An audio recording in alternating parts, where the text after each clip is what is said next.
বাণিজ্য চুক্তি নিয়ে দর কষাকষি চলছে নয়াদিল্লি ওয়াশিংটনের। দ্বিপাক্ষিক বাণিজ্য চুক্তিতে ভারতকে স্বস্তি দিতে পারেন মার্কিন প্রেসিডেন্ট ডোনাল্ড ট্রাম্প।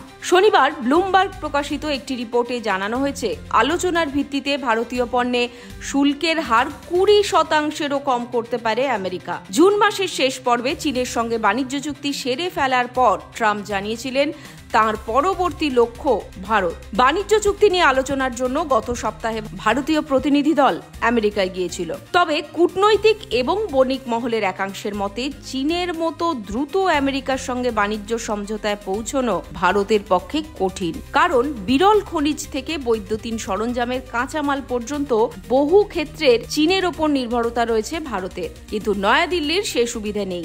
এই পরিস্থিতিতে শুল্কের হার 20%-এর নিচে নামলে তা নয়াদিল্লির বড় সাফল্য হবে বলেই মনে করা হচ্ছে। এই পরিস্থিতিতে শুল্কের হার 20%-এর নিচে নামলে তা নয়াদিল্লির জন্য বড় সাফল্য হবে বলেই মনে করা হচ্ছে।